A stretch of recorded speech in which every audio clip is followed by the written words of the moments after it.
I put John Herdman into FC24, but with a twist, we have to use an MLS cap compliant roster. In the previous episode, we signed our third DP, signed 3 U22 players, rounded out our roster with some signings, and made some trades. Our goal for the final episode of our TFC series is to sign our new starting keeper, make a big statement signing at the back, evaluate the final squad and talk tactics, discuss the minimum expectations for the 2024 season, sim the entire season and see how we do. Our front line is set, the midfield is balanced. Now it's time to take a look at the defense because TFC conceded the second most goals in MLS last campaign. So to start, it's time to bring in a new keeper to replace Sean Johnson. Alex, we've moved on Sean Johnson and we desperately need to bring in a keeper. And I have an idea. I need you to stay with me because this could be history in the making. No player has ever played for Toronto, Montreal, and Vancouver. And I'm thinking about bringing in Maxime Crépeau to be the first one. Yeah, 27 players have played for 2 of the 3 Canadian teams, but none have played for all 3. And I think Max Crépeau is a good candidate to do so. Look, he's had a great 2-year run at LAFC. Of course, you know how his 2022 season went. But now as a free agent, he's going to command some good leverage around the league as someone who can be one of the top keepers in MLS. So for Toronto, it would make a lot of sense to throw money at him. He's good with the ball at his feet. This could help John Herdman play more of that fluid, up-tempo style with a sweeper keeper, something that doesn't suit Johnson's game necessarily. So there's a stylistic fit for Crépeau. Plus at LAFC, while he's a big piece there and a key fit, he is an international signing due to a rule that was grandfathered in about homegrowns being internationals in the U.S. Now that the rule's been, taken, it's changed. The likes of Luca Petrasso no longer count as internationals on an Orlando, but Crépeau is one of the last players to be affected by the old rule. And LAFC always is targeting all sorts of internationals. So for Crépeau, it can make sense to come, be a domestic, be well paid in Toronto, set that record of being a third goalkeeper, and most importantly, he would fit great in the team. How difficult do you think it will be to convince Crépeau that this TFC project is worth coming to? Because obviously, holding the wooden spoon right now and he's leaving a team like LAFC, it's very difficult to want to come to this environment. But do you think that there's, any incentive to want to come back to Canada and play in Canada leading up to the 2026 World Cup where Crépeau could be the starter, knowing that the keeper situation at Montreal and Vancouver right now are filled? Yeah, look, let's not kid ourselves. It's a tough sell. Like, he's leaving LA weather as well. It's tough to take him off the West Coast in that way. But as we've seen with the Vancouver Whitecaps and their whole CanMNT acquisition spree, and I think we're seeing with a lot of American talents coming to MLS. I think with Lionel Messi coming in the league, there's going to be a push to really get some strong domestic talent to raise the overall level of the league and having that domestic talent play in their home countries. So of course, Crépeau is not from Toronto, but it can make sense from Toronto to push to get a CanMNT player who could very well start at the World Cup or at least be in contention to start. And to get him minutes. And then, look, this is the beauty of free agency. It can also come down to factors like money. So for Toronto, the fact that they could have some flexibility to throw some good money at Crépeau could also be the difference at him. So it's going to be a tough sell, but it could be one that makes sense for both parties. Getting the Maxime Crépeau signing over the line is massive for this rebuild. Our squad is almost finished, but we do have the flexibility to be able to make one more TAM signing. And for that, we need a defender. We're very satisfied with our front 6, but we definitely need a little bit more help at the back. So Alex, once again, that means you're going to South America. Yeah, when rebuilding a defense, an important place to start is at center back. They're the heartbeat of your defense. They organize, they keep everything in place. So that was a big priority when looking at this team. And that's why we went out and looked at Alexander Barbosa, a 28-year-old Argentine currently playing in Libertad in Paraguay. He's very experienced, has over 250 professional appearances. He's made over 50 appearances across Libertadores and Sudamericana, the top continental competitions in South America. He's played a bunch in the Argentine League before he went to the Paraguay League. And he's a left-footed. He's good with the ball, so that's a modern profile that teams are always going to want to look at. But he's also dangerous in the other box.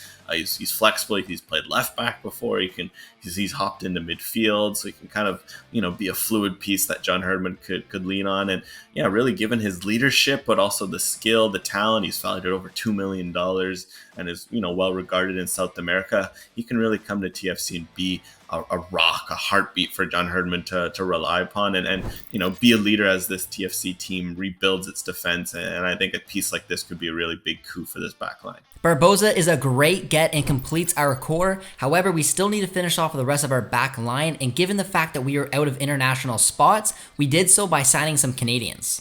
We wanted some more experience, and John Herdman is very familiar with his players, so we signed Steven Vittoria from Chavez. We wanted to sign a versatile player for John Herdman, someone who could do what Alistair Johnson did for the national team, plays an outside right center back and a right back, so we went to Poland and signed Dominik Zator from Korona Kielce. We wanted another left back, so we signed Luka Petrasso from Orlando City and brought him home. We also signed Lazar Stefanovic to a homegrown contract out of the academy. The roster is finally ready, so let's build our preferred starting 11, talk some tactics, and figure out how John Herdman is going to line this TFC side up. With the Canadian men's national team, John Herdman may have been known to be more of a back three coach, but it's worth noting that when he came into the job, he was actually more of a 4-3-3 operator. He tried to use that formation. He liked the use of the wingers. Canada had the single nine, everything about it, but there's the one thing, there's defensively. A lot of his best players were attackers, and as a result, defensively, to maybe mask some weaknesses and maximize some strengths, he ended up trying to play with more of a back three, a 3-4-2-1, as we saw, a 3-5-2, 4-4-2, and he did play back four just because it can morph easily into a three. But because of that, we do think 4-3-3, he'll want to return to that at Toronto, especially that they have the strengths to play that formation. So with that in mind, that's the formation we'll be going with. And within that, the 11 players that will start in that 4-3-3 in this series. To begin, there's in goal Maxime Crepeau. He's going to play a sweeper keeper. He'll be perfect in this system. Someone who can play with his feet, someone who can get forward, be aggressive, provide that extra edge that a sweeper keeper can provide. Meanwhile, the back four, right back, there'll be Dominik Zator. At left back, there'll be Raul Petretta. And then the two center backs will be Steven Vittoria and Alexander Barbosa. So for that back four, Zator will be asked to stay back while attacking. He'll help form a back three in possession. There's a right center back. Meanwhile, Vittoria and Barbosa. Vittoria will be in the middle, Barbosa on the left, giving them that support. Meanwhile, Petretta will just always fly forward, offer that support, that width in the attack. So that will be pretty straightforward. Meanwhile, off the ball, they'll look to make that four. Herdman will likely have them defending in a 4-4-2 or a 4-3-3 anyways, 4-5-1 even. Meanwhile, in midfield, there'll be a three of Vicente Pizarro at the 6, Jonathan Osorio at one of the 8s, and Julian Gressel the other 8. At the 6, Pizarro will be asked to hold things down, be a true 6, play a little more defensive, but really be involved in the build-up. That's why his profile of player was seeked out. Someone who can play, someone who can help the center backs. Meanwhile, as the 8, Osorio is going to have a bit more of a free role, try to link up a lot with Pizarro, playing between the lines as he does well, but also make some runs forward, those late runs that he's so good at, and then also help cover a bit wide defensively when possible. Meanwhile, Gressel is going to play a lot more wide. He's, with right center back, Zator dropping back, Gressel's going to have the freedom to drift and play as a wing back in possession at times, but also with the presence of a front three, he'll also be able to drift inside if the right winger ends up drifting out wide. So there'll be a bit of a symbiotic partnership where Gressel can have the freedom to make the wing back runs he's been known for his whole career. But as we saw with the Whitecaps, where he's so good as an 8, play a little more centrally and play off of Osorio, Pizarro, and the forwards. Meanwhile, the front three will be Alexander Aravena at the right wing, Wilfred Zaha at the left wing, Michy Batshuayi up front.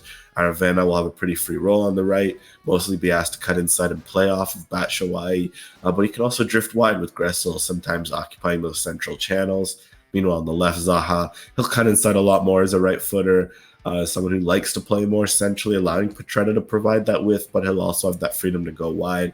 But the big reason you want him to cut inside is provide that support and chemistry with a Batshuayi, who's going to have a very important role. His role is going to be very balanced. He's not going to be asked to do one thing in particular, but he's going to be asked to make runs in behind and stretch the defense, but also put his back to goal and play more ball to feet, then also drop into midfield and help the midfielders build up if they need some support. He's going to be asked to play a little more centrally, but then other than that, he's going to have a lot of responsibilities in the build-up play and also be asked to get on the end of crosses from Gressel and Petretta. So he'll have a crucial role and will be important to making this formation tick.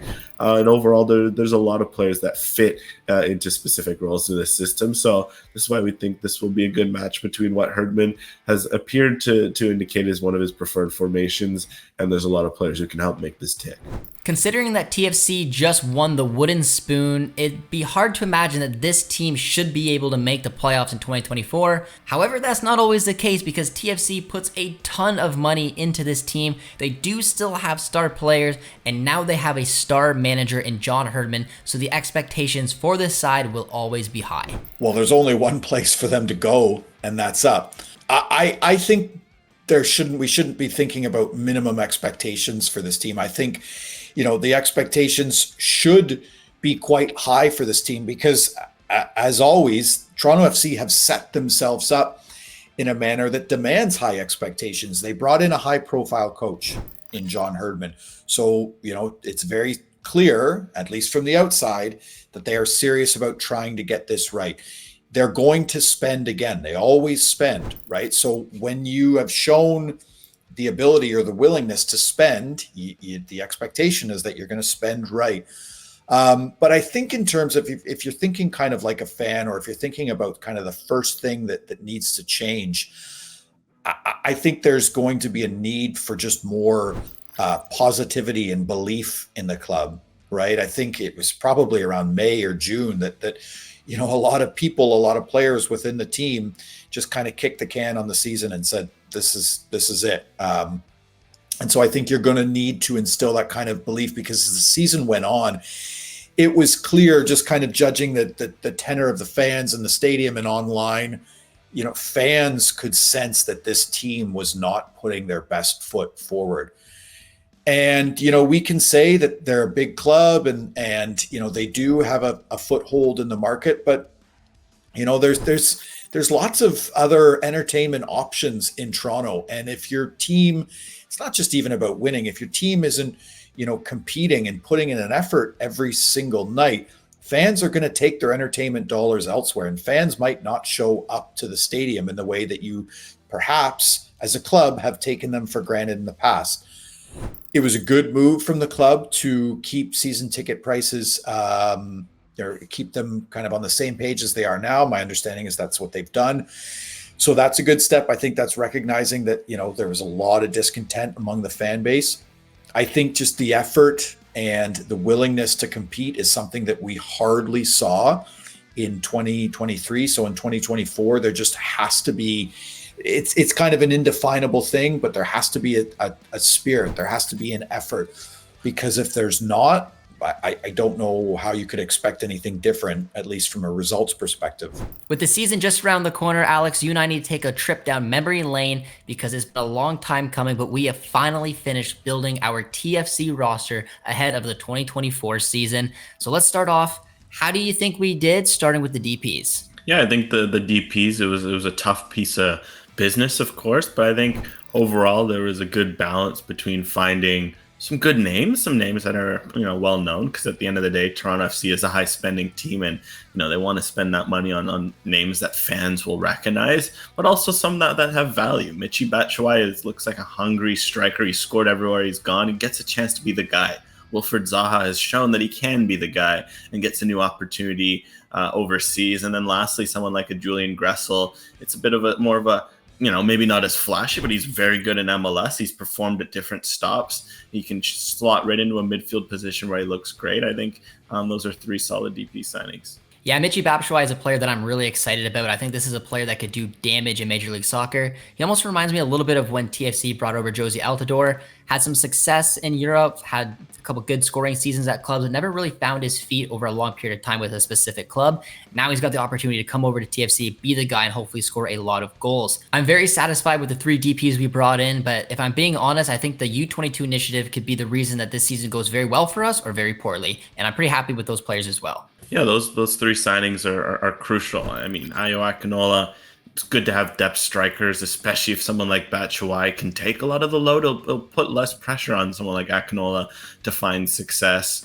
In terms of Aravena as well, I think a young winger like him in that right attack, playing off the legs of Batshuayi and Zaha, that could be a way for him to find his feet. But I think really for me, the one I'm going to highlight is Vicente Pizarro, because Michael Bradley was excellent for Toronto FC. He was unheralded, right? Everyone would look at Giovinco and Altidore, but Bradley would do a lot of the heavy lifting. His legs weren't what they used to be. That's why he's retired. He's going to make a great coach. He has a sharp mind. But that number 6 position, it feels like the last few years as he lost a step, it really hurt Toronto. So I think someone like Vicente Pizarro, who can be young, can be good on the ball, and can, fill that position might really, for me, if he hits, that ends up making the season a success, in my opinion. Absolutely, and if all 3 hit, it's like you have 6 DPs instead of your 3, so there's a lot of pressure on these 3 players. There's also a lot of pressure on the Canadians we brought in, because right now our squad has 14 Canadians, and we brought 8 in this window. Yeah, it's huge. Domestic depth is hugely important in MLS to round out your roster, and there's a good mix of guys who are going to be Canadian starters, Canadians off the bench. Hopefully, some of them can push into that 2026 World Cup squad, especially those depth pieces. For someone like a Sean Young, it'd be great to learn from like a Jonathan Azoria, and there's several examples of that across this roster. Heading into the offseason, we had a ton of key positions we needed to address. Now that's all said and done, Alex, how do you think we did? Yeah, I think looking at Toronto FC in 2023, the big things that stood out was a lack of a number 9. That story is well known. Personally, a lack of number 6, just at least reliable, healthy number 6. The back line was a mess, and even depth, right? Like Toronto, when they had their best lineup, they looked great, but sometimes when the injuries started to hit, that's when things went south. So I think the fact that there's more than enough depth and a strong starting option at the 9 in Batshuayi, that's good. The number 6, of course, I mentioned how important Pizarro will be. The back line, there's a lot of new faces back there, but some quality ones. Barbosa in particular looks like could be a real coup. And then overall, just depth. It feels like you look across all positions, there's at least 2 to 3 guys for cover beyond the starting 11. So hopefully that can help Toronto take the step that they weren't able to take last year. The moment is finally here. It is time to sim the entire 2024 season to see how John Herdman's MLS cap compliant roster will actually do.